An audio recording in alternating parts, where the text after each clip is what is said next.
3, 2, 1. Hello everyone, I'm Kay. I'm Kelly. Today we want to talk about the recent interview with our Vice Speaker of Dewan Rakyat, namely Mr. Ngakomin.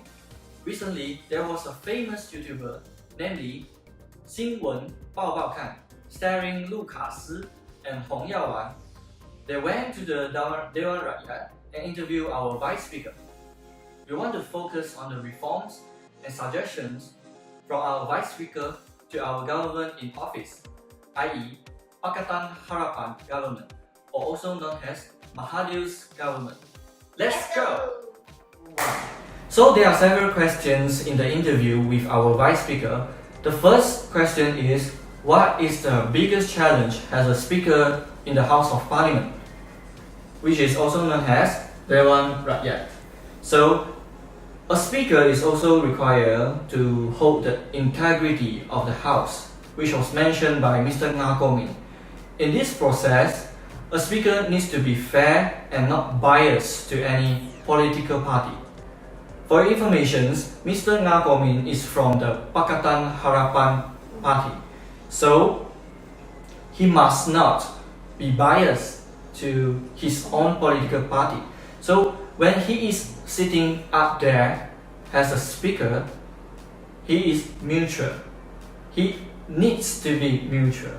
So a speaker is also required to fulfill a few criteria.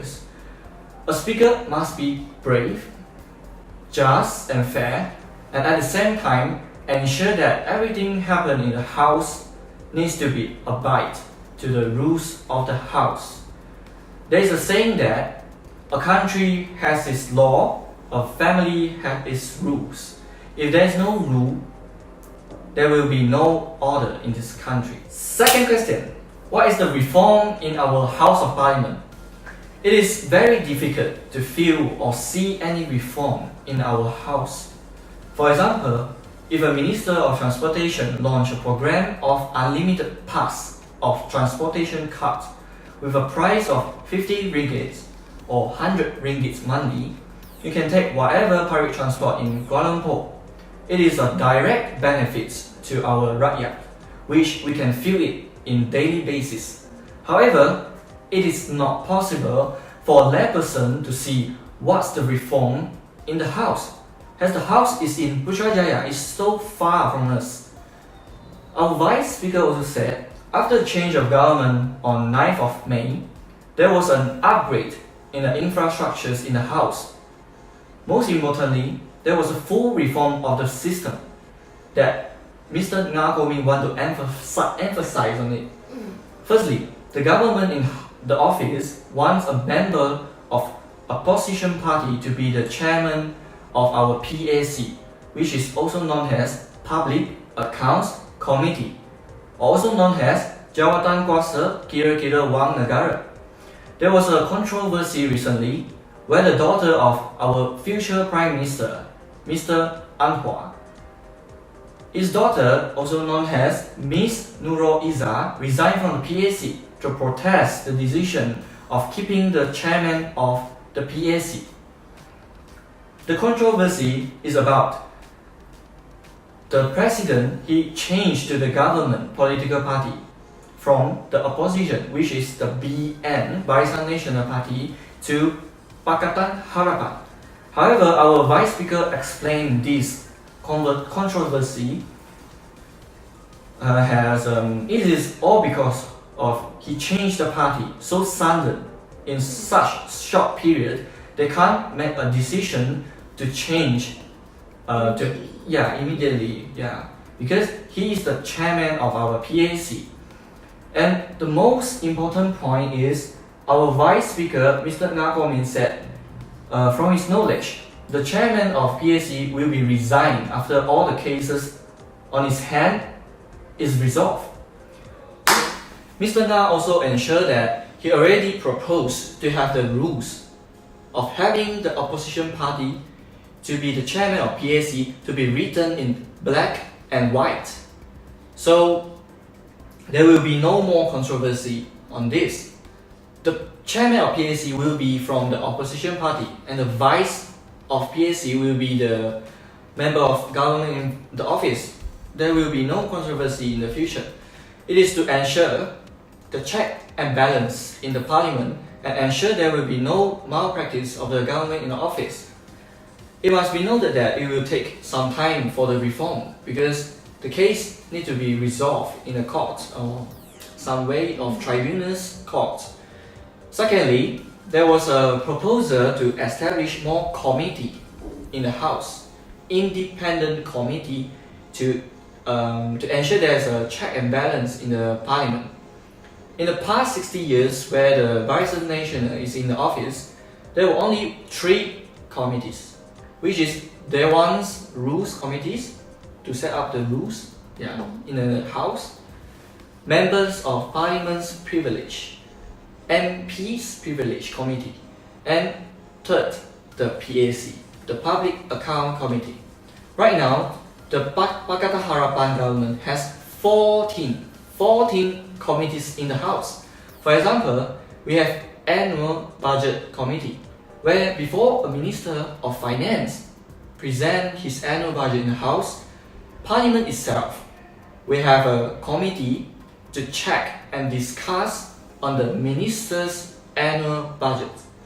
After that, they will present the amended annual budget, if any, to the Ministry of Finance. This is never done before and heard of before the change of government. Thirdly, the Pakatan Harapan government now proposing to pass the Parliament Service Act in the 2019. After passing of this act, it can ensure the independency of the Parliament, where the Parliament will have its own budget, its own member. The government can hire young, talented person across the nation to serve in the Parliament. On the other hand, it can also ensure the separation of power in the government, where judge has a judiciary, minister has executive, and the legislator has legislature. To do their part has a check and balance in the government. Mr. Nagomin said, it is a small step in reforming the House of Parliament, but it is a big step of the nation's democracy. Thirdly, what is our Vice Speaker's viewpoint on the reform of the government? Mr. Nagomin said, the government of Pakatan Harapan itself needs to take the election declarations seriously. At the same time, prove to the rakyat that the government has the will to fulfill the political agenda promised in the general elections before. Of course, it is impossible for the government in office to fulfill all the agendas in the 9 months in office. A reasonable person will not do that. Everything must be done step by step. Where Mr. Nagomin said, the government do not have the Atlantic lanterns. There's no genes to take care of it. No one take care of our debts, our national debts. Yeah. If we have Aladdin's lanterns, we can solve it like this. It is impossible to reform the country in such short period of time. But he also propounded that there must be a time frame for us to check on if the agenda is fulfilled. There are few suggestions from our Vice Speaker. First, boost the economy so the rakyat can live happily without stress from being starving, from being not enough money from the installment, everything that. Secondly, fulfill the promises in the election declaration as far as possible to do so. If the promise cannot be done in 100%, the government in office can show its sincerity to the rakyat. For example, banishment of a toll in our Malaysia. It's impossible for the government to abolish all the tolls at once, as it will cost more than 200 billion ringgit to take over all the global rider in Malaysia. A reasonable person can understand that, because Mr. Nagomin said, if the government can explain that it is because of the huge debt, national debt, left by the Barisan national government, which led to these situations, then it can be easily understandable by our rakyat. For example, there were 40 labor rakyat in our nations. If the government can allocate the money to take over 5 of it now, and then after 3 years to take over another 3, it can show the sincerity of the government and the will of the government to fulfill the agenda. The rakyat can understand that. In terms of UEC, our Vice Speaker, Mr. Nakomin said, if the government can acknowledge it in 5 years, it will be appropriate to say that the government fulfilled the agenda. Nevertheless, yes, because UEC is currently not in our education system. They need a lot of process, and I can say that there must be evaluation with all kinds of schools, from private to public schools, for the evaluation of the qualifications on this UEC. So there is nothing to be worried about. Our government is in office for only 9 months. Fourth, what is the viewpoint of our Vice Speaker on the collaboration of UMNO and PAS? Mr. Nakomin opined that it is an unhealthy political situation in a diverse society and culture in Malaysia. He suggested that the most valuable asset we vested in Malaysia since the Independence Day is the diverse population, diverse race, and the culture where we live in harmony and establish a healthy society which each race can live happily together. That's the most valuable asset in Malaysia. You can't see it in any other country. However, as we all know that UMNO is a single race political party and PAS is a religion political party. Mr. Nga suggested that it will be very dangerous for both to collapse. As a reasonable person would know, President of PAS, Mr. Hadi Awang, has laid down 8 requirements for the UMNO to fulfill in order to collaborations. One thing is no drinking. Second thing, no dancing in public.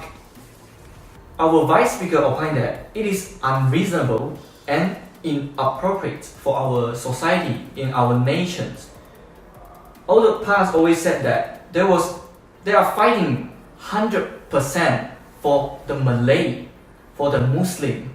However, they banned the dance of menyokong, which is very popular. It's a historical asset left in Kelantan, and wayang kulit, which has 200 years of history, and acknowledged by the United Nations as historical assets. All the ban is in the name of religion. Therefore, Pakatan Harapan government needs to defend the government's imposition in order to ensure the harmony and stability of the country, to protect the diverse culture, to protect diverse populations in the nations, and fulfill the needs of each races. It is whether the rakyat is reasonable on this matter to choose a politician, which was quoted by Mr. Nga, with either a politician with a Stone Age mindset or a politician with open mindset and accept the diverse culture in open arms.